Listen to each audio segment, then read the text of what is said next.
Quem é ela? É Arlete Pinheiro Esteves Torres. Não. Assim de nome eu nunca ouvi falar. Ela é irmã de Áurea e Aida, filha de Carmen e Vitorino, neta de Maria. Maria. Aquela avó que adorava contar histórias que mexia com a imaginação da neta. Ela é a menina de cascadura e assim que ficou mocinha já começou a trabalhar. A professora do curso de línguas que resolveu se inscrever num concurso de locutora da Rádio MEC. Teve que se dividir em tantas tarefas, mas lá foi ela. Entrou para um grupo de teatro e conheceu as artes cênicas, ou melhor, a arte é que a encontrou outra vez, porque desde os 8 anos, quando encenou sua primeira peça nos fundos de uma paróquia, ela já estava predestinada a ser uma artista. Artista?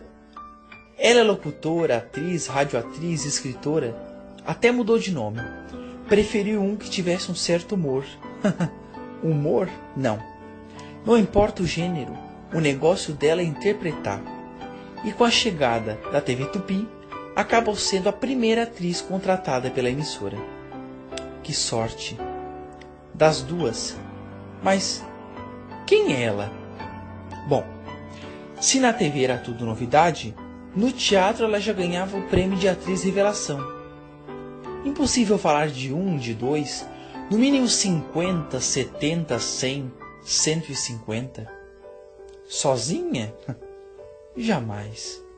Com os amigos, formou a Companhia dos Sete, com Sérgio Brito e Ítalo Rossi, e conheceu o significado da palavra amizade. Com Fernando Torres, conheceu o significado do amor. Amor de uma vida inteira. Amor que deu vida a Cláudio e a Fernanda, e que ainda vive em Joaquim, Davi e Antônio. Quantos nomes! Nomes para todos os gostos. Ela já foi Lucília, Selminha, Clotilde, Catarina, Vera, Silvia, Chica, Charlot, Naná, Salomé, Dora, Dona Maria, Dona Isaura, Olga, Jacutinga, Zazá, Lulu, Luísa, Bete, Iraci. De A a Z, ela está lá, sorrindo, chorando, brigando, se calando. Mas quem é ela? É a ganhadora de todos os prêmios instituídos pela crítica por seu trabalho no Grande Teatro Tupi. Considerada a melhor atriz por praticamente todos os trabalhos que fez. A única atriz brasileira que concorreu ao Oscar. A única atriz considerada a dama do teatro brasileiro. Ela é única. Afinal, quem é ela? Emoção, virtude, encantamento, raça, luz, surpresa, intensidade, talento e paixão. Tantas palavras e é quase impossível defini-la. Para traduzir sua grandeza, 2 nomes apenas: Fernanda Montenegro.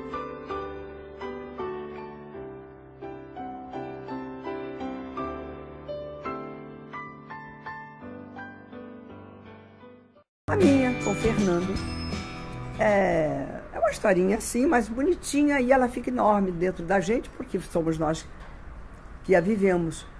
Nós viemos da Zona Norte, através do teatro nos conhecemos, em 50.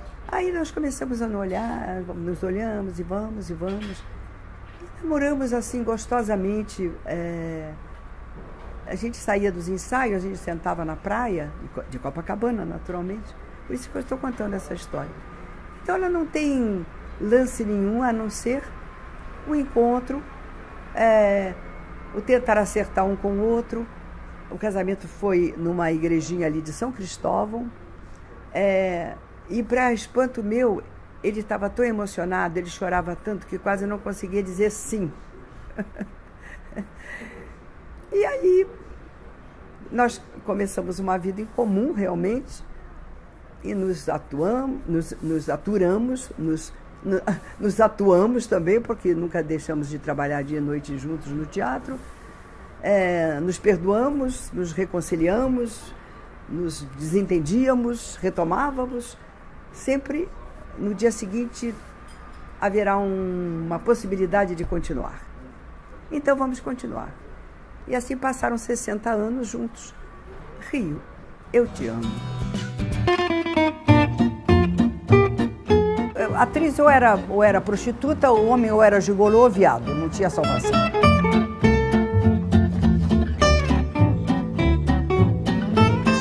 Era uma marginalia, compreende? Que, em princípio, entre aspas, por isso, em estado de não segurança, o bem público. Eu até guardo essa carteirinha. Carteirinha da polícia, porque a qualquer momento poderiam pedir isso. As prostitutas tinham, os sambistas também tiveram. Isso ainda há um pouco na cabeça das pessoas. Se você dá muito certo, você pode até virar o orgulho da família. Se você não der certo, você é um louco, uma louca que virou artista, compreende? Artista é uma coisa horrível, artista.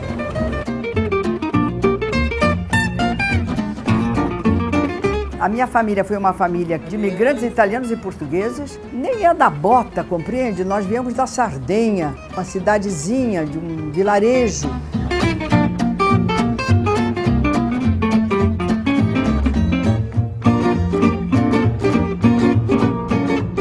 A televisão começava em janeiro, imagina, janeiro de 51.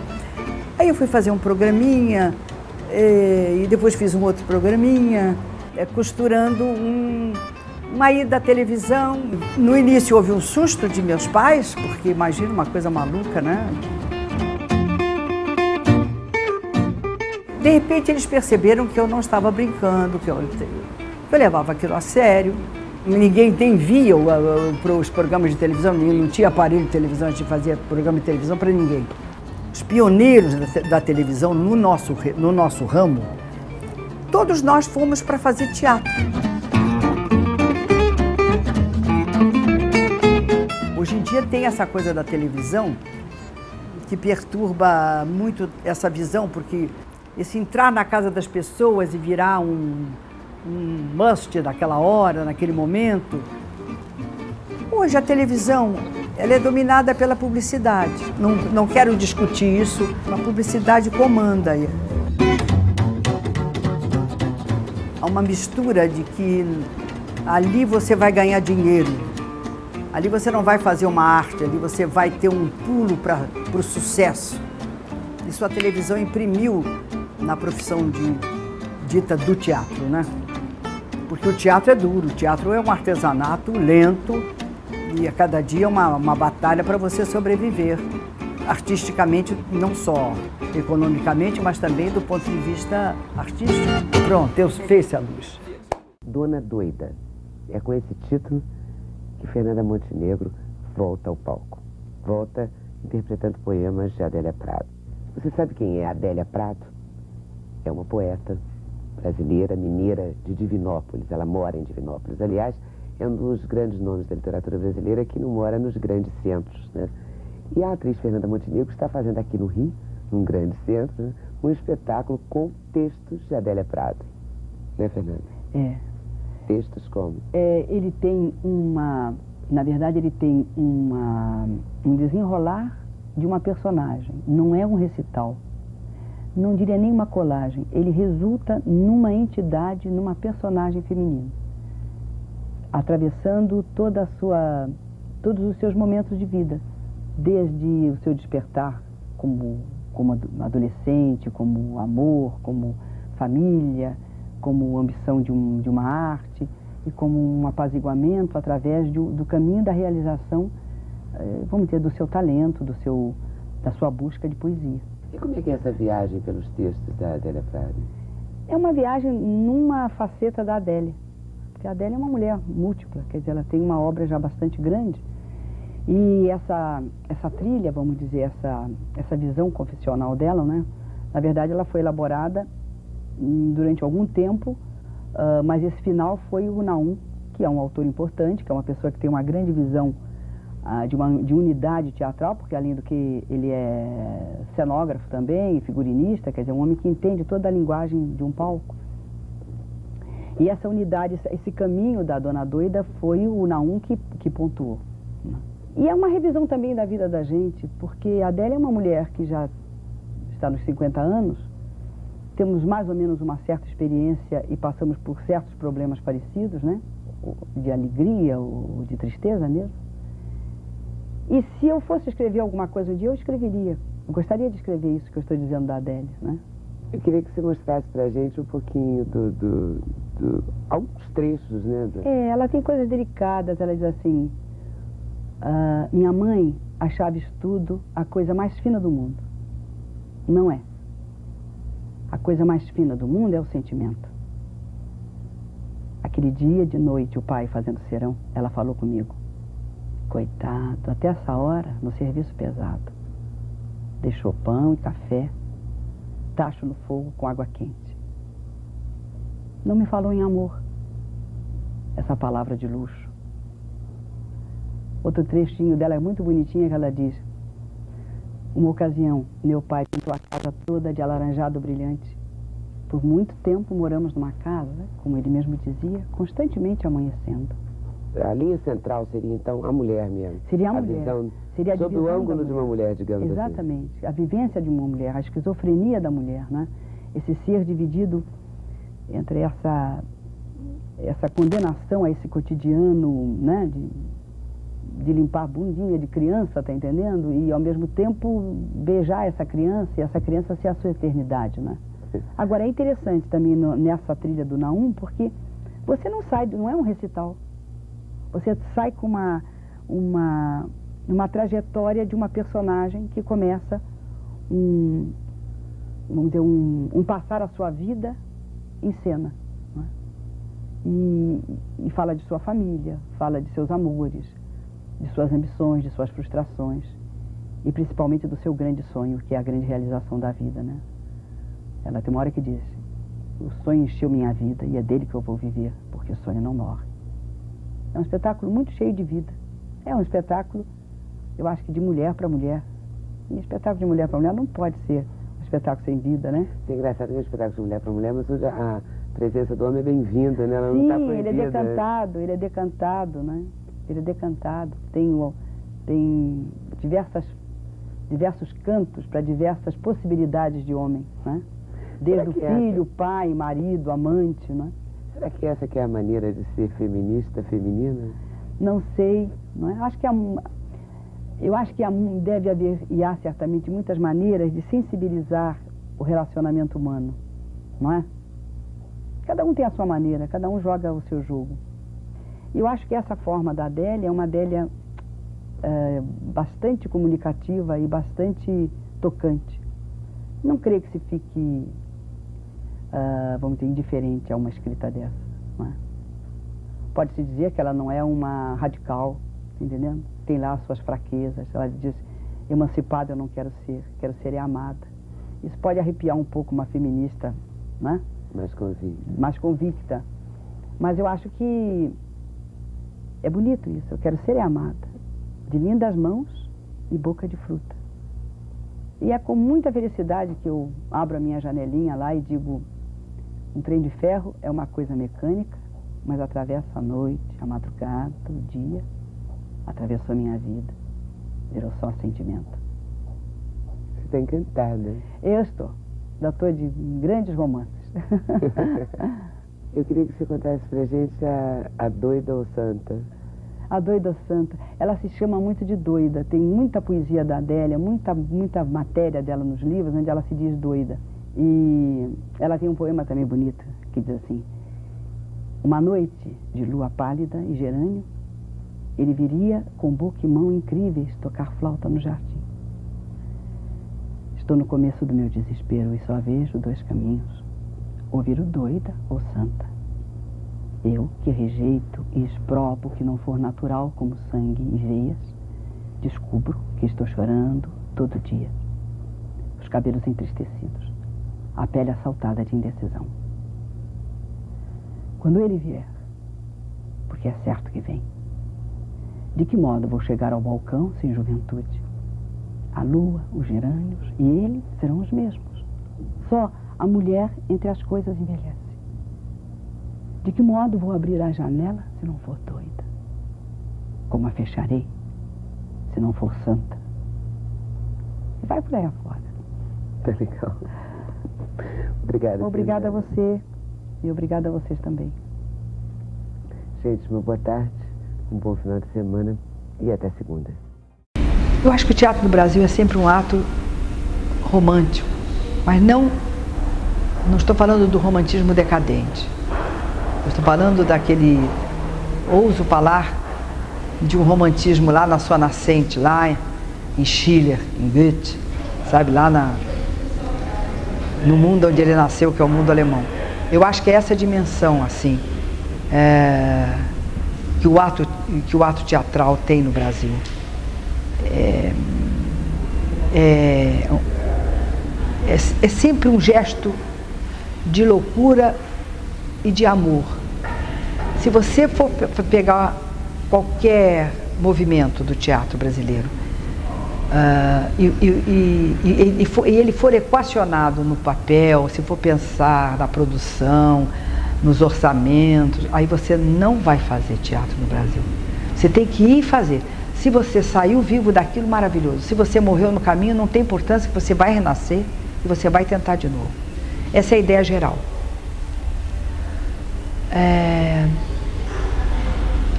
Eu acho sempre que o teatro, o espaço, um teatro é sempre um umbigo da cidade. Sem dúvida nenhuma, o Teatro Municipal do Rio de Janeiro é o local mais importante da cidade do Rio de Janeiro, como eu acho que é em São Paulo. E eu acho que isso está tão impregnado na gente, embora a gente às vezes, por ser talvez um país tão grande, a gente esquece, mas cada estado do Brasil tem um teatro maravilhoso. Assim, Amazonas, Belém, vai vindo, sabe? Maranhão, Fortaleza, vai descendo. Depois você entra pelo país, você vai em Ouro Preto, tem um teatro, você vai em Sabará, tem um teatro maravilhoso, você vai em Pelotas, tem um teatro de 1837, o teatro de Pelotas, compreende? Sempre tem um teatro, sempre tem um teatro. Isso quer dizer que quando uma cidade não tem um teatro, ela não é cidade. Ela pode ter igreja, ela pode ter hospital, ela pode ter escola, mas o que dá, assim, o que configura uma cidade é o seu teatro. E isso o Brasil tem, e às vezes a gente não presta atenção nisso. Mas Fernando e eu, como muitos outros de nós, a gente corre esse país sem parar. E sempre tem espaço para se representar. E nunca, outro detalhe, quase nunca é um espaço de hoje ou de ontem. É um espaço de 100 anos atrás, é um espaço de 150 anos atrás. João Pessoa, por exemplo, tem um teatro maravilhoso, que é o Santa Rosa. É um teatro todo de madeira, parece um teatro inglês, que foi construído há mais de, 120 anos por um mascate. Tem uma acústica perfeita, tem 600 lugares, se não me engano, 500 ou 600 lugares. Você imagina, João Pessoa, há 120 anos atrás, ou há 100 anos atrás, aquela cidade tem um teatro para 500, 600 pessoas. Então não é verdade que a gente não gosta de teatro, que o público brasileiro não gosta de teatro. É que, às vezes, a crise econômica, enfim, esse descompasso entre o que se tem e o que se pode, né? Isso bate. Do ponto de vista de herança artística, isso aí é uma conversa infindável. Não vou falar dos encenadores, porque os encenadores têm lá o lugar deles à parte, são renovadores, são instigantes, são criadores. Eu quero falar dos atores. Eu acho que o Brasil é um país de atores. Nós temos essa herança no sangue. Eu acho que pode existir país com atores, bons atores, até grandes atores, mas dificilmente como o Brasil. É só prestar atenção. Então tem figuras que cada um destaca a sua influência e destaca as pessoas que formaram o seu caráter. Então eu tenho alguns seres no meu panteão, né? Mas o meu panteão não quer dizer que seja o único, ou os que estão lá sejam os melhores para as outras pessoas, ou os maiores para as outras pessoas. É o meu panteão. Então, no meu panteão, eu tenho uma mulher que se chama Dulcina de Moraes. Dulcina de Moraes sofre uma injustiça de avaliação cultural nesta terra, que eu não sei como explicar isso. Dulcina foi uma mulher que lutou e conseguiu tirar e tornar velho o sotaque português em cena. Parece uma revolução fácil, hein? Mas não é. Eu ainda peguei alguns atores da velha guarda que não conseguiam limpar aquele sotaque português em cena e eram brasileiros, porque a norma era se falar com um ligeiro sotaque, se não até um forte sotaque português, porque isso era uma herança cultural e isso significava, vamos dizer, ser um ator nobre. Dulcina, muito jovem, derrubou isso, fez uma companhia com o marido, com o Odilon, uma companhia de autores brasileiros, dirigida por um brasileiro, uma mulher que viajava quase todo ano para a Inglaterra, para os Estados Unidos, que lançou no Brasil O'Neill, Bernard Shaw, D'Annunzio e muitos outros autores importantes. Foi uma mulher que, antes dos comediantes, ela modificou a cena brasileira, quer dizer, ela introduziu cenários fixos, por exemplo, porque os cenários eram todos telões pintados. Ela trouxe essa modernidade para a sua época, que era porta a porta, quando a peça pedia isso, quer dizer, a maçaneta funcionando. Ela introduziu os potes, não era só aquela luz de gambiarra, aquela luz de ribalta. Ela tirou a carteirinha de prostituta e de prostituto dos atores e das atrizes. Ela fundou uma escola, ela criou uma fundação de teatro. Ela chamou os mais importantes homens de teatro daquele momento para lecionar na sua escola aqui no Rio de Janeiro, de Celli, Zimbinski, Morinot, eu estou esquecendo gente. Vai dizendo. E formou gente como Rubens Correia, como Cláudio Correia Castro, como Jaqueline Laurence, como já falei Oswaldo Loureiro. E eu ficaria aqui lembrando. Foi para Brasília, fundou uma universidade de artes, não só de teatro, de artes. Uma sonhadora, uma mulher, enquanto ela teve um imenso poder teatral, ela era conhecida neste Brasil todo. Ela praticamente de 2 em 2 anos, de 3 em 3 anos, ela criava um concurso de peças nacionais que ela montava com o dinheiro dela, fazia concursos e concursos para novos atores. Não sei quantos novos atores apareceram nessa busca de novas pessoas para o teatro. E morreu pobre, morando, por favor, num quarto e sala, ou 2 quartos e sala do setor da Marinha, por favor. E uma mulher muito, muito limpa, muito ética, muito nobre.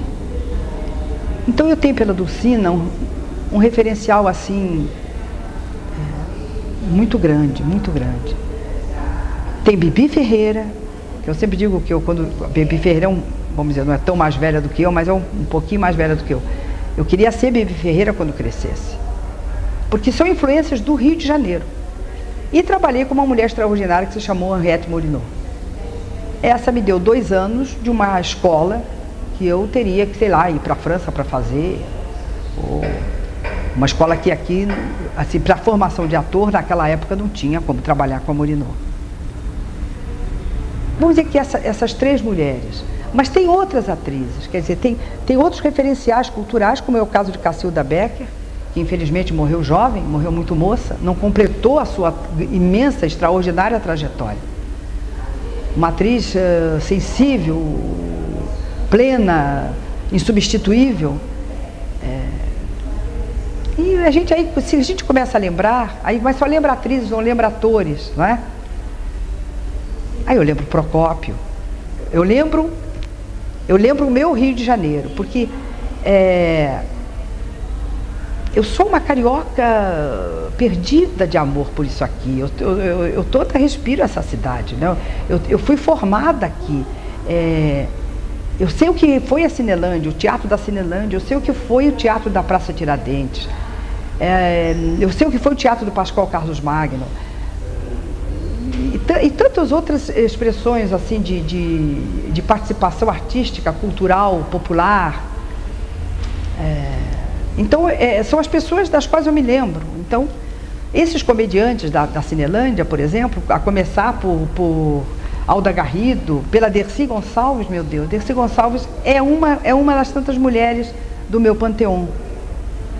Ela é um referencial de resistência e, queiramos ou não, quando se faz comédia, a gente passa por alguma coisa da Dercy. Como quando a gente faz comédia, a geração que veio a Dulcina, todas, sem exceção, todas as mulheres que vieram para o palco depois de Dulcina, sem exceção, estão marcadas por um tempo de comédia de Dulcina. A mesma coisa Procópio, a mesma coisa Jaime Costa, Casarré. Então eu estou aqui numa hora da saudade muito grande. Fernando e eu nos reunimos, casamos e fomos para a companhia da Henriette Morinot, os Artistas Unidos. E fomos para São Paulo, porque o teatro aqui pegou fogo, nós fizemos uma excursão, e aí nós já estávamos em 53, fim de 53, início de 54, fomos para São Paulo, e aí foi realmente a hora que a gente cortou, vamos dizer, o cordão umbilical com as nossas famílias, porque mudamos de cidade, pela primeira vez assim, morando numa outra cidade, completamente diferente do Rio. Mas nessa época São Paulo era uma cidade vibrante, não ia falar no saudosismo, era o quarto centenário, era o Museu de Arte Moderna, era o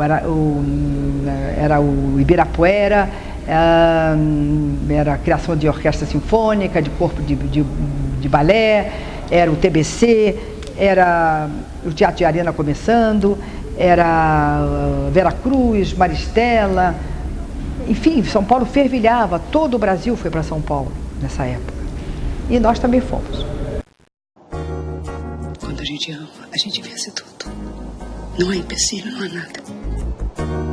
Ai, hoje eu vou receber aqui uma estrela de primeiríssima grandeza, talentosíssima, queridíssima, uma unanimidade. Quase. Fernanda Montenegro, quase. Não, sempre é bom deixar um degrau ali. Uma coisinha. Um ângulo estranho ali, né? Mas a gente está muito honrado de receber a nossa grande estrela no Estrelas. Muito obrigada. Muito obrigada. É verdade, Estou aqui com muita alegria de papear com você. Vamos papear um pouquinho. Quantos anos a gente queria se encontrar?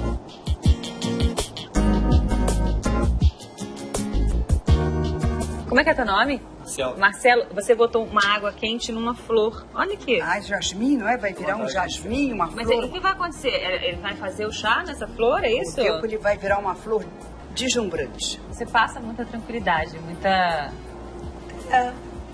passa uma tranquilidade na sua rotina. Cansando, né? Os anos vão tirando a sofreguidão, né? Você vai sentando devagar, levantando devagar. Mas eu tô falando, não é disso que eu tô falando. Eu tô falando de ser realmente uma pessoa tranquila na sua vida, na sua casa, no seu dia a dia, assim. Você é tranquila? Sou tranquila. Eu sempre deixo que a coisa aconteça, compreende? Parece, às vezes, que eu organizo demais a minha vida, não. A televisão traz uma coisa grandiosa, né? Que é a coisa da fama, né? Do sucesso, do reconhecimento. Como é que é a fama na sua vida, Fernanda? Eu ignoro. É ignorada. Então, você tem que ignorar. Porque senão você se atrofia. Nada é seguro. Você faz uma coisa boa hoje, amanhã você não faz. Acabou a fama. Porque se você prestar muita atenção no positivo dessa nossa profissão, você tem que levar também muito a sério quando não é positivo. Aí vira um inferno. Porque você tem uma trajetória para cumprir na vida, né? por vocação. Então, melhor, olha, independe, não sou eu, isso não sou eu, isso não sou eu. É assim que é dessa assim forma que Deixa eu ver esse chá aqui, será que rolou? Já abriu bem. Já tá bom, né? Vou Olha, provar. menina, abriu bem. O meu abriu. Vamos fazer um brindezinho então. Deixa eu então. Vou fazer brinde com whisky. Saúde. Saúde, é nóis. É lindo, né? A partir de certa idade, o homem espera a morte. Vou envelhecendo tristíssimo com o destino humano. Eu queria ser um sujeito bom. A única coisa que eu admiro é o bom. O único ideal que eu teria na vida, se fosse possível realizá-lo, era ser um santo. A minha obra toda pretende um julgamento do mundo, da sociedade e do homem. O meu canto desesperado contra as coisas. O moralista que protesta existe em mim. Está presente em todas as minhas peças. Eu sou, sim, um moralista feroz. Sou um perseguido. Sofri tudo. Todo autor é autobiográfico. Eu sou. O que aconteceu na minha obra são variações infinitas do que aconteceu na minha vida. Graças a muito sofrimento, a toda uma experiência de vida tenebrosa, sobretudo em tragédias familiares, atingi, graças a Deus, um estado de pacificação comigo mesmo. Eu aprendi a ser o máximo possível de mim mesmo. Nós fizemos uma companhia em 59 e pedimos para ele traduzir A Megera Domada, que a gente ia fazer. E foi aí que começamos o grupo todo a se entrosar com ele e ele com a gente também. Aí tinha Paulo Francis, tinha Cláudio Meli Souza, tinha uma frente de intelectuais assim, muito jovens, muito aguerridos, não é? Isso foi em 59, 60. A partir daí, houve um propósito, principalmente de trabalho, compreende? O nosso grande entrosamento foi sempre pela qualidade do trabalho desse homem, que era uma enciclopédia. Né? Ele traduziu para mim a Fedra, do Racine, que são aqueles versos perfeitos da língua francesa. Ele não fez em versos, mas ele deu uma cadência na tradução, mas não fez em versos. Por que vai tentar fazer um verso de Racine em português? Se aquele homem é... Ou então não faça traduções, não faça tradução nenhuma, porque alguma coisa, ou quase tudo, vai ficar no caminho, né? Dependendo do espírito do tradutor. Ele tem uma síntese, ele tem um poder de síntese, sabe? Que raia também, engraçado, não só a filosofia, mas também a poesia, sabe? Como a língua, e como ele dominava a língua, como conhecia o valor de um verbo, de um adjetivo, compreende? O traço do Milor, a síntese, quando ele quer fazer a síntese barata, grossa, faz. Mas quando ele vai mesmo, sabe, no profundo do inferno, ele é um pensador, ele é uma pessoa a se ler o conceito e avaliar o conceito, né, e ver que aquilo ali não é de um primário, pelo contrário. Como vai? Como eu me lembro daqueles anos 60. Uma juventude cheia de ousadias e total dedicação ao trabalho de equipe do nosso Teatro dos Sete. Finalizávamos os ensaios para enviarmos ao Bério as gravações da minha voz e as gargalhadas de Sérgio Brito, como personagens principais que nós éramos de Apague Meu Spotlight. Aquele foi um momento mais divisor de águas para a música contemporânea no Brasil. E nós participávamos conscientes disso. Bério mostrava-se muito, muito entusiasmado com o segmento central do balé e sua visão surrealista. Josi questionava: por que se representar um diálogo entre a voz humana e a voz eletrônica? Hoje todos os mistérios são desvendados eletronicamente. Se o suporte técnico falhar, o diálogo é cortado. Em torno de nós, não há sentido ou sequência. Apenas spotlights que se acendem e se apagam docemente, sem nenhum ruído. E naquele ensaio de um longo, longo corredor, a solidão da minha personagem, que caminha entre os mortos, hoje me traz de volta a memória de Sérgio Brito, Ítalo Rossi, Fernando Torres e Gianni Rato. Nós éramos jovens, nós éramos muito jovens, e nossas vozes também. Bério pensa em ritos de macumba, mistura e romantiza todos os estereótipos de selva, favelas, Corcovado, os Andes do Brasil, fantasiando, por meio de seu nebuloso sentido geográfico, temperado com pitadas do seu pouco saber sobre o nosso país. Isso, apesar de nada ter a ver com a peça, colore sua interpretação do texto e sua respiração, sua também respiração para o processamento deste tape. Lembro-me também de trechos da minha personagem que dizia: não me deixem a sós com o público. Com seus personagens, eu sou Daniela. Sem vocês, ela me consome. Eu me perco. Não sei quem sou. Meu corpo está vazio.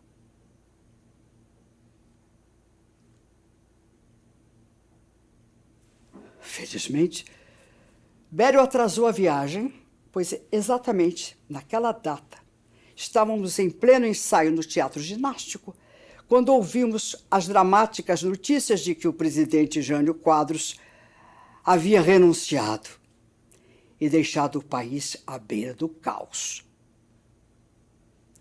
Interrompemos o ensaio e fomos para as nossas casas, perplexos. Não se podia avaliar a avalanche de trágicos eventos políticos que isso foi capaz de desencadear. Nem imaginávamos que a Rádio MEC logo seria ocupada pelos militares e o Apague Meu Spotlight seria apagado, como tantas outras gravações relevantes para a nossa história.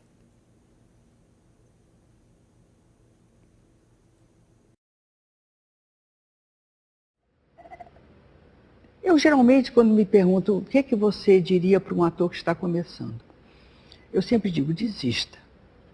Não passe perto. Saia disso. Digo sinceramente. É um choque ouvir isso de você. Mas é verdade. Porque confundem teatro com liberdades, até com licenciosidades, com realização de sua opção sexual, com glórias, paetês, retrato no jornal, riqueza, porque aí já entra a televisão, né? Porque no meu tempo não tinha televisão. Então, hoje em dia, a deformação já é os famosos celebrities, né? Então, a coisa é pegar o eletrônico, né, que vai cuidar dele, vai polir ele, se não for bom, repete a cena, se não for bom, repete outra vez, ou então corta, ou então põe uma música no fundo, ou então bota uma lágrima. não é? Vai preparando como se fosse um autômato, que depois pode até resultar muito bem, porque ele se apropria daquela técnica, não é? Vai fazendo e vai virando o chamado ator, não é? Ou artista. E todo mundo virou artista hoje em dia, porque todo mundo pode ser artista, agora ator não é todo mundo que pode ser, não é? Então essa visão assim, onírica, solta, louca, compreende? Não sabe o que é isso aqui. Então saia da frente. Não ocupe espaço para depois de... vai ser bancário, vai ser doutor, vai ser diplomata, vai ser gari, enfim. Agora, se morrer, porque não está fazendo isso, se adoecer, se ficar em tal desassossego que não tem nem como dormir, aí volte, aí vem aqui. Mas se não passar por esse distanciamento e pela necessidade dessas tábuas aqui, não é do ramo. Não é do ramo. Momentos heróicos. Na nossa geração, a gente sobreviveu. Houve momentos assim, não dá mais. Não é isso? Vocês não têm ideia de como foi pesada a vida. Foi pesada a vida. E eu acho que hoje, de alguma maneira, a vida está mais macia. A gente não sabe bem onde é que está o bandido, onde é que está o herói.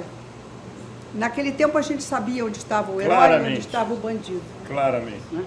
Então a dificuldade hoje é onde é que nós estamos, o que nós somos, né? No que redundou para esse país toda essa transformação pela qual a gente está passando. O que há de verdade realmente em todas essas estatísticas que todos os meses soltam em cima da gente. A gente não sabe até onde tudo é manipulado.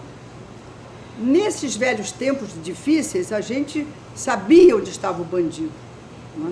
Porque também o bandido se mostrava. Ele não era melífluo. Então foi uma época de grande luta. E muita gente ficou. Muita gente desapareceu. A gente nunca sabia se a peça fosse o que fosse. Fosse o que fosse. Eu tenho uma história para contar que é do João Bittencourt, que fez uma comédia boba, passada em Paris, onde no fim todo mundo se amava e cantava na felicidade a Marselhesa. Só para dar um exemplo. E sempre tinha alguém na plateia que podia dedurrar o espetáculo. Bom, um dia chegou uma proibição da censura a respeito da peça do João. Ele foi proibida, foi tirado de cartaz. Ele foi à censura saber o que houve, porque era uma peça que não era política, não era isso, não era aquilo, era apenas uma comédia para divertir. Não, é porque no final da peça se canta a Marselhesa. E pelos novos estatutos é proibido ofender qualquer sinal, qualquer emblema de país amigo. Bom, mas cantar a Marselhesa é uma ofensa à França? É. O João foi ao embaixador, que ainda estava aqui no Rio de Janeiro, pediu uma audiência ao embaixador e perguntou: senhor embaixador, é o seguinte, eu tenho uma peça assim, uma comédia assim, assim, assim. No final da peça, como tudo acaba muito feliz, a gente canta a Marselhesa. O senhor se sente ofendido por a gente cantar a Marselhesa? O embaixador disse: absolutamente. Ah, o senhor não se sente ofendido? Não, senhor, imagina. O senhor faz um documento dizendo que o senhor não se sente, que a França não se sente ofendida por se cantar a Marselhesa no final da minha comédia? Mas imediatamente o embaixador não ensina, a França não se sente ofendida, o embaixador não. Ele pegou aquele documento, foi. Isso uma semana parado, o elenco parado. Foi lá na censura e disse: olha, eu trouxe aqui um documento do embaixador da França que diz que a França não se sente ofendida por a gente cantar Marselhesa. O cara pegou e disse: bom, se a França não se sente ofendida, então vamos liberar a peça. É uma loucura isso, mas isso acontecia. ela não gosta de ser chamada de grande dama do teatro brasileiro. Não concorda com o crédito, mesmo que o público, a crítica e muitos amigos se refiram a ela dessa forma. Qualificar Fernanda Montenegro não é apenas desnecessário, mas praticamente impossível. A idade avançada permite, segundo ela, uma visão mais clara de si mesma, algo que não é possível na juventude. Com um fino senso de humor e muita transparência na expressão de seus sentimentos, ela nos presenteou com essa conversa que você ouve agora no Start. Fernanda, ao longo desses seus 60 anos de carreira, toda vez que chamam ou chamaram você nas entrevistas de grande dama do teatro brasileiro, de nossa diva ou de um mito, você sempre rejeitou esses créditos, né? Apesar das suas justificativas, esses adjetivos continuam aí firmes e fortes. Eu queria saber como você gostaria, então, de ser chamada, lembrada, creditada. Uma atriz. Isso eu sei que sou. Porque o teatro brasileiro tem muitas atrizes, assim, divas, extraordinários temperamentos, extraordinárias personalidades. E, de vez em quando, você entra num período de bom trabalho. Então, naquele momento, você é a diva, a primeira atriz, a segunda atriz, vai dizendo aí, né? A divina, inexcedível. Bom, aí você entra numa entre-safra, aí vem um outro poder de intérprete, e aí ocupa lá um período da cena. Então essa também vira a grande atriz, a primeira dama, a quinta dama, a milionésima dama. É a vida. Você consegue olhar o seu trabalho de fora? Você gosta do resultado do seu mergulho no abismo? Não. Graças a Deus, o teatro a gente não se vê. Você faz e você não se vê. Isso aí eu acho que essa é a grande felicidade do teatro. E o cinema e a TV já não é assim. Mas aí não é teatro. Não é? Quando você faz televisão, cinema, não é teatro. Teatro é outra coisa. Porque cinema e televisão, no fundo, há uma mão, uma terceira mão, ou uma segunda mão, que capta você e põe o que ele quiser. Eu já fiz um monólogo inteiro, decorei barbaramente, e na televisão ficou em cima do passarinho, numa gaiola, numa novela que eu fiz, porque o diretor achou que era uma imagem tão poderosa, eu falando aquilo tudo em cima do passarinho, que estava numa gaiola. Eu também estava aprisionada na minha vida, compreende? Não, você tinha que ter me avisado porque eu lia, não decorava isso tudo. Isso é só para te dar um exemplo. Então, quando você faz televisão, cinema, você se vê, e você às vezes diz assim, mas aquilo era melhor, ele não pôs, ele não escolheu. Como ele fez em close, mas era tão bonito aquilo em long shot. Por que não fez num close? Por que essa frase tão importante ficou de banda, ficou de lado, de costas? A opção é de terceiros para montar a tua figura. Agora, Fernanda, o teatro também exige do ator uma participação grande na produção. E você pode dizer isso melhor do que ninguém. É artesanal, porque né? Você foi e é produtora por muitos anos. Fernando produz desde 59, ele tirou uma carteira de produtor, engraçado, tinha uma carteira de produtor. E mesmo no período em que nós tivemos grupos e tudo, o primeiro foi o Teatro 7, depois foi com Sérgio, Ítalo e nós dois, depois ficamos Sérgio, eu e Fernando, sempre produzimos. Porque se você não se produz no Brasil, você não tem mercado de trabalho. Você tem que se produzir. Acho que você já passou por muitos formatos de produção.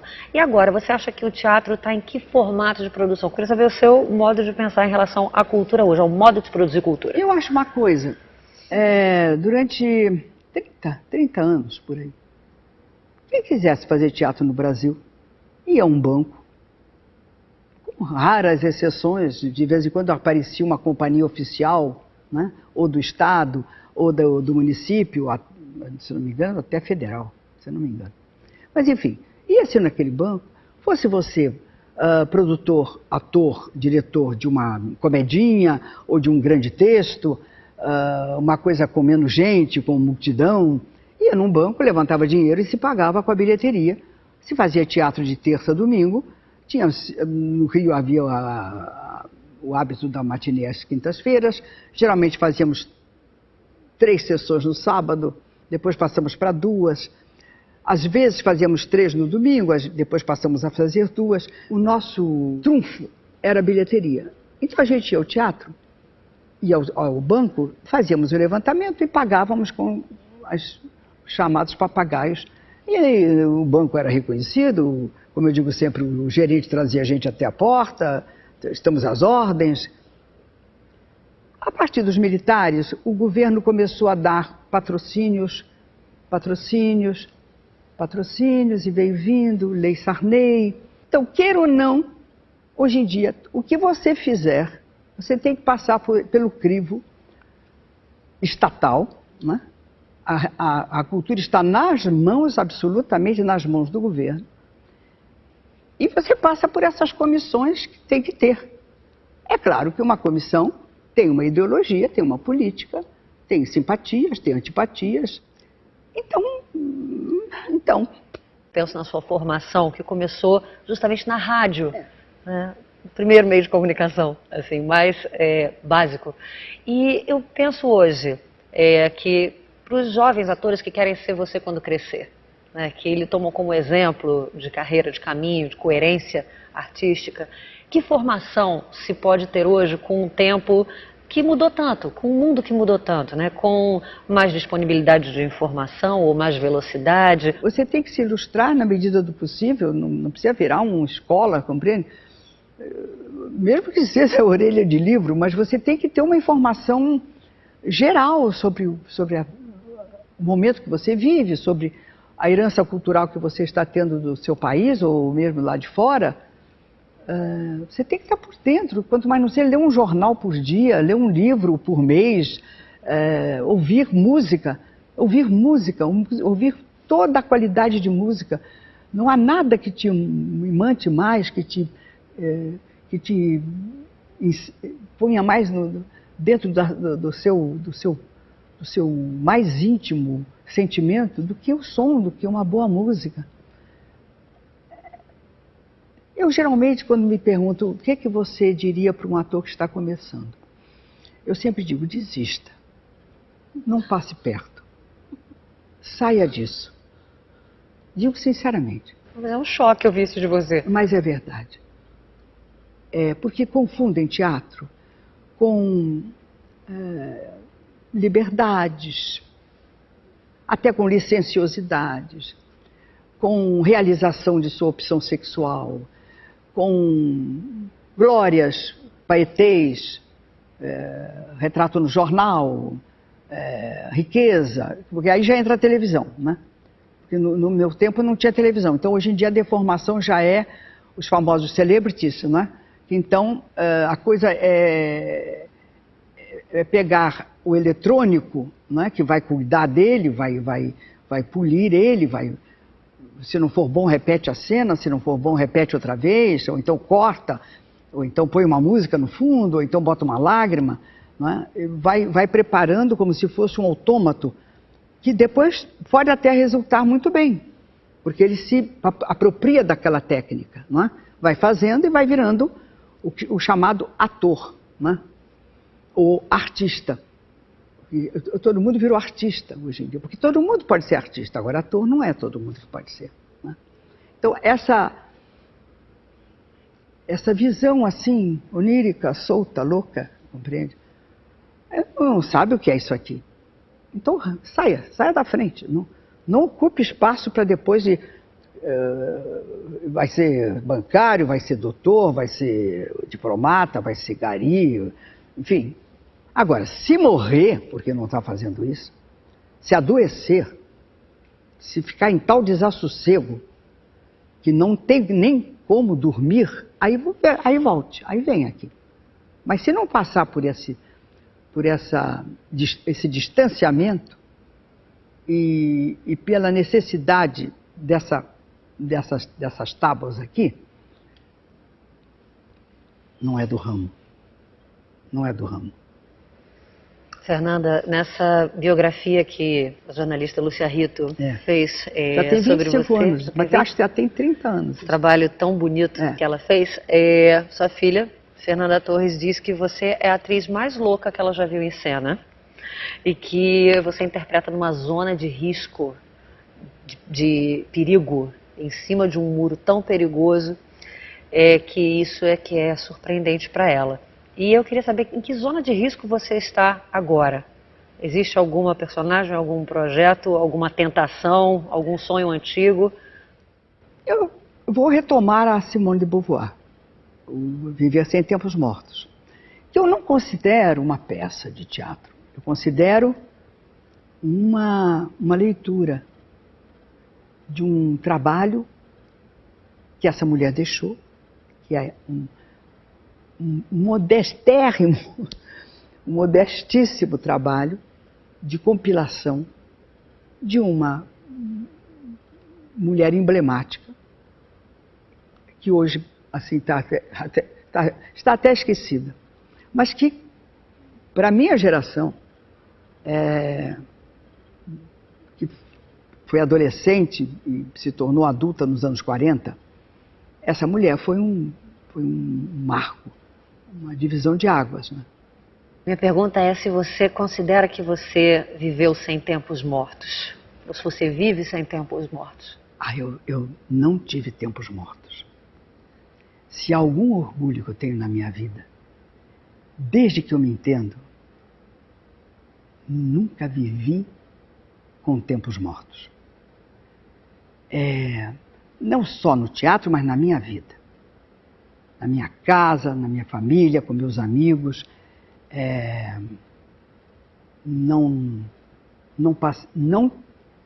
Já pensei muito nisso, inclusive por causa do texto.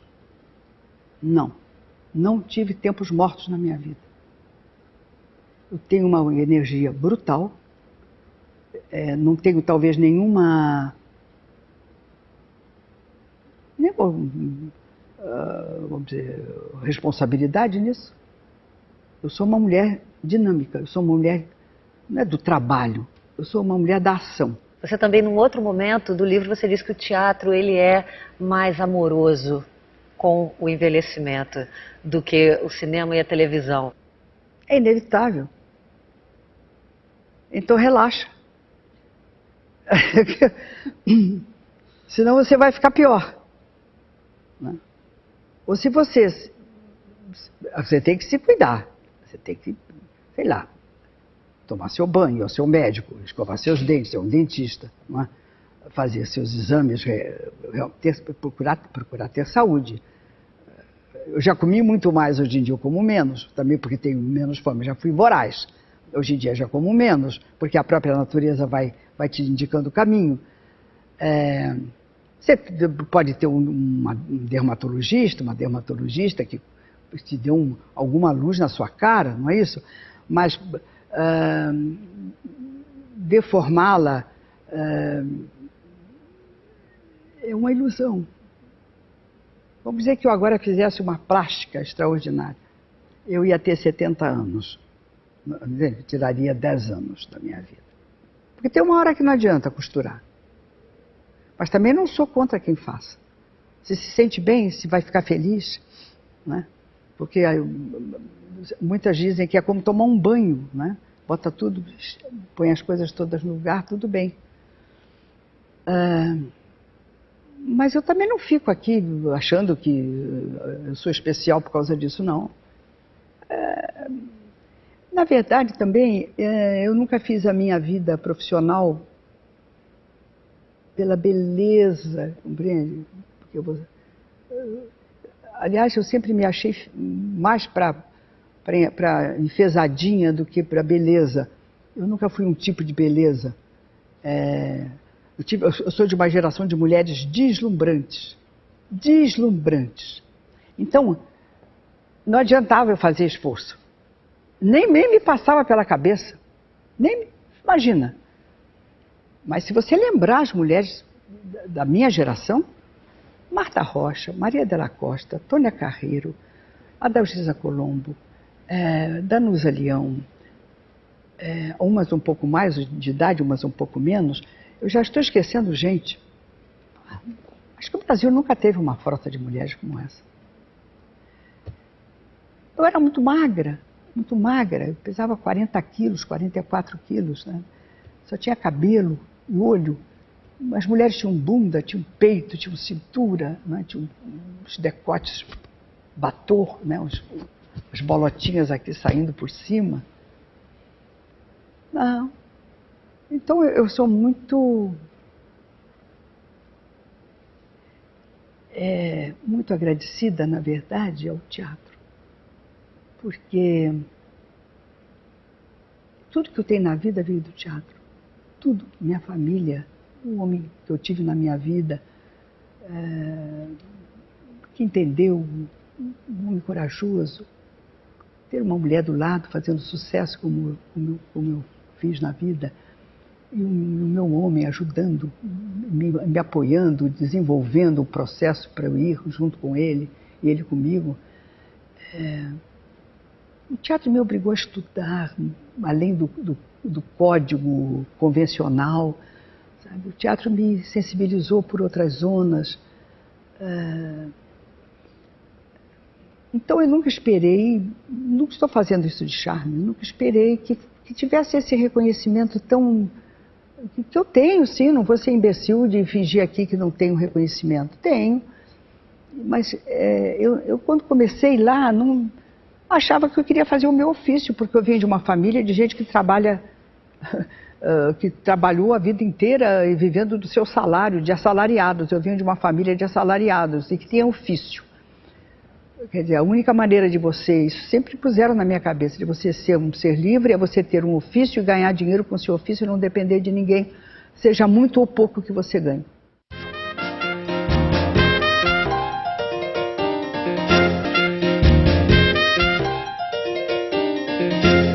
Nessa biografia, o tempo todo existe uma dualidade entre Fernanda Montenegro e Arlete. Fernanda, Arlete, como se fossem duas pessoas diferentes, né? A sua artista, a sua atriz, e a pessoa, o seu nome de nascença, a pessoa Fernanda, que bate a porta da rua e entra dentro de casa e volta a ser a Arlete que nasceu. Parece, para quem lê, que são realmente duas pessoas distintas. Somos. Como nós só temos acesso à Fernanda, eu queria que a Fernanda me contasse como é a Arlete, se é que a Arlete deixa. Eu acho que a Arlete não deixa. Mas eu sou uma esquizofrênica. É interessante isso. E eu acho que o teatro, isso não se desenvolveu porque o teatro me permitiu ser. A Arlete, ela é intramuros, eu acho. Tinha um médico famoso na família que sempre se dizia, se o doutor Montenegro estivesse aqui, essa doença seria uma bobagem. E aí eu criei esse nome assim. Ninguém se chama Fernanda Montenegro. Esse nome tem que ser inventado. E eu inventei essa... Porque eu também acho que, eu reconheço que eu tenho um certo humor na minha vida. Então, começaram a me chamar de Fernanda e ficou Fernanda, e Fernanda pulou para fora da Arlete. E aí eu disse, bom, muito bem, vou na Fernanda. Né? Fernanda vai para a porta do teatro. Né? E a Arlete é aquela mulher interna, sobre a qual eu falo pouco, de uso intenso, particular, não tão conflitada. O lado realista meu, o lado do voo, é essa outra entidade que, por acaso, brincando, eu dei o nome de Fernanda Montenegro. Então, Fernanda, como última pergunta, se você me permite, sem ser invasiva, como a Arlete e a Fernanda vivem hoje sem o Fernando? Como é a sua vida?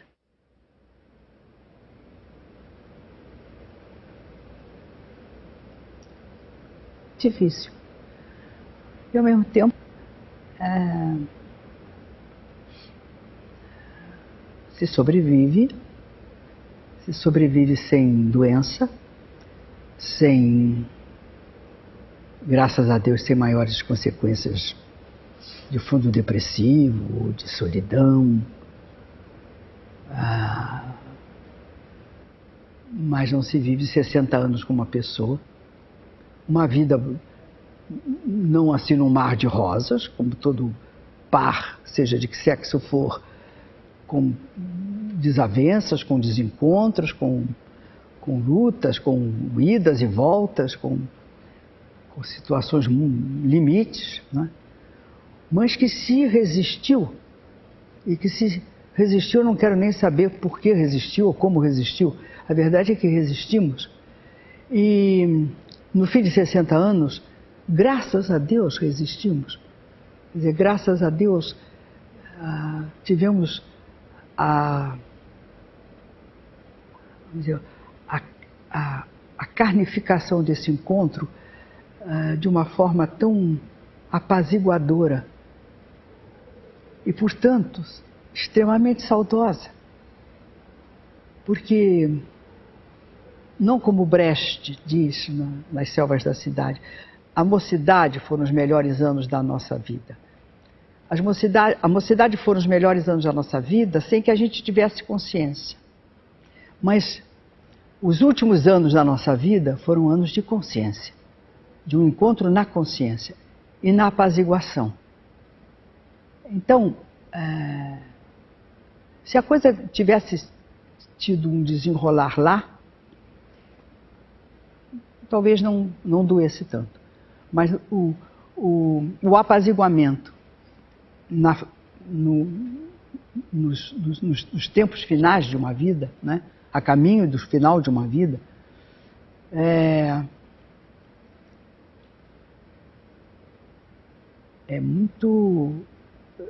difícil. Não é impossível, mas é muito difícil. Porque, na verdade, eu estou sempre num diálogo com ele. Tal o nosso vício um do outro. Durante a entrevista você fala dele muitas vezes, assim, ele é muito vivo. Não, ele é totalmente vivo. Eu sempre que tenho alguma coisa de bom ou de mal, é com ele que eu, em primeiro lugar, me comunico, falo, penso, avalio o que teria como resposta, justamente por causa desse encontro no terço final da nossa vida. Mas ninguém fica para semente, de maneira que um de nós tinha que ir na frente. Foi ele, mas deixou muito. Ele é um homem muito presente na nossa família, ele é muito presente na minha casa, totalmente presente na minha casa, sem nenhuma doença. E sem, assim, puxar para resistir, compreende? Está aí, está lá, está aqui, está comigo. É assim. Fernanda, que sorte ter tido um encontro como esse na vida. Sorte a minha também, ter tido esse encontro. Muito aqui. obrigada. Obrigada.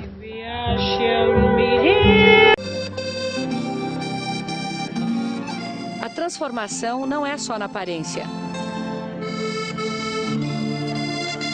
Ela caminha para os 80 anos com o passo firme. Atravessa a zona escura e chega às luzes do palco, já outra pessoa. Aqui encontramos Fernanda Montenegro, no palco onde ela estará na noite do seu aniversário, sozinha com as memórias da filósofa francesa Simone de Beauvoir. Qual é a melhor coisa de fazer 80 anos? Estar viva. É impensável quando você tem 20 anos. 80 anos é como Marte, é como Júpiter. Chegar lá, compreende? Aí um dia você chega, e foi rápido. A memória ainda é viva da menina que se chamava Arlete, morava no subúrbio do Rio e foi trabalhar no rádio. Locutora, redatora, daí para o teatro e a televisão. Adotou um novo nome e sobrenome, Fernanda Montenegro. E encontrou Fernando Torres, companheiro na vida e na arte. Fernando morreu há 1 ano.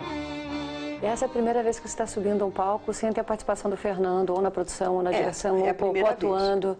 É a primeira vez. E isso também foi o acaso, porque quando nós começamos o projeto, Ele participou, inclusive, de conversas, de diálogos que eu tive com ele a respeito do texto, mas, de repente, cumpriu-se. Você já interpretou tantas mulheres, já viveu tantas vidas. Só teleteatros foram uns 400. 400? Foram 10 anos. E você carrega alguma coisa dessas mulheres? Tudo. Elas todas me formaram, elas todas estão comigo. Da comédia mais barata ao personagem mais desesperado e mais trágico. É um painel de experiência humana. Um painel de clássicos brasileiros. No teatro, no cinema, ao longo das décadas. Procurando encrenca, né? Quanto mais o tempo passa, mais bobo fica.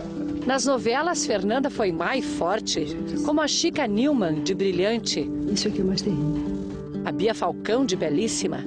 Como disse o reverendo, foi cambalacheira. Não. É só fazer o que manda a Bíblia. Bruxa dominadora. Da mulher adúltera. Comediante escrachada. Não é só o gargalhar e não é só a lágrima. Então, eu fiz comédias muito marcantes e guardo a memória delas com o mesmo calor e com a mesma importância dos textos ditos graves e dramáticos ou trágicos. Fernanda é a matriarca de uma família de artistas. Cláudio é diretor de cinema. Fernanda, a filha, cumpriu o destino de quem quase nasceu no palco. Maternidade e carreira nunca foram opções separadas. Falo de cadeira e sem nenhum problema que, antes de mais nada, foi maravilhoso. E é maravilhoso eu ter tido meus filhos. Eles são o meu futuro, eles são meus filhos, meus netos, meus bisnetos.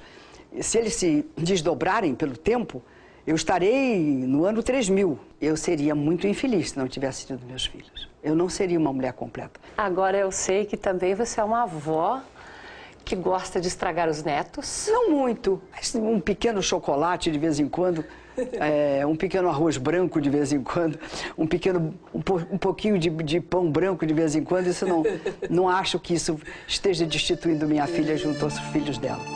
A avó ocupada está com o ano de 2010 já agendado. Além da peça, vai fazer uma novela de Silvio de Abreu, na qual será uma mulher rica, boa e mãe do Tony Ramos. Disposta, esbelta e de uma beleza que revela seu tempo. Eu não sou contra a plástica. Eu não sei, eu não faria certos papéis se eu tivesse muita plástica. Não daria para fazer. Eu não faria Central do Brasil. E o Brasil não teria tido sua única atriz indicada a um Oscar. Eu fui no top ali. Mas eu sabia que não tinha condição, mas fiquei feliz de estar ali. Que tinha Meryl Streep, tinha uma Redgrave também, tinha uma linha. Estava muito bem acompanhada. Menina, tinha uma força ali maravilhosa. Você não devia ter feito isso, menino. Você devia ter seguido naquele ônibus. Com Dora, de Central do Brasil, Fernanda foi indicada também para o Globo de Ouro. Ganhei o prêmio da crítica americana num banquete em Nova York. Não é do jornal, dos jornais de Nova York. Não, foi da crítica americana. Eu acho que até eu sou uma boa atriz. Às vezes, há certos momentos que eu digo, eu sou uma excelente atriz. Há momentos em que eu digo, eu sou uma atriz mediana. E há momentos que eu digo, eu sou uma extraordinária atriz. Em que momento você se sentiu extraordinária? Não vou te dizer. Não vou te dizer. Porque às vezes são momentos que as outras pessoas não acham. Por exemplo, tem uma pequena cena com o Guarnieri na cama, hoje eles não usam black tie. Uma pequena cena. Eu acho tão bonito ali, sabe? Não só nós dois, como que eu consegui passar ali, assim, uma cena mínima, uma cena de passagem, porque logo batem na porta e eles iam começar talvez um carinho de marido e mulher naquela miséria, naquela pobreza. Eu gosto dessa cena, eu acho que nessa cena estava excelente. Estava. Está. E ainda estará. Furacão.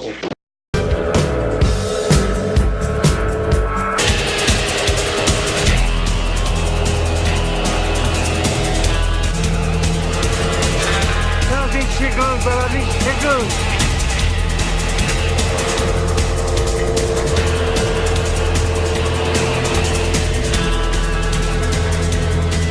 Eu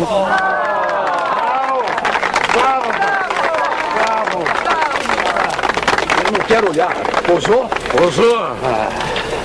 Chama a ambulância? Pra quê? Pra levar ela pra clínica. Só se for pra levar pra clínica dos loucos de raiva.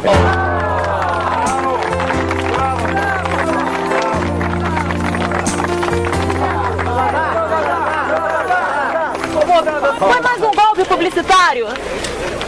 A minha intenção, ao fazer este voo, foi reafirmar uma verdade histórica. Santos Dumont foi o primeiro homem que voou num aparelho mais pesado do que o ar. Bravo, Zezé!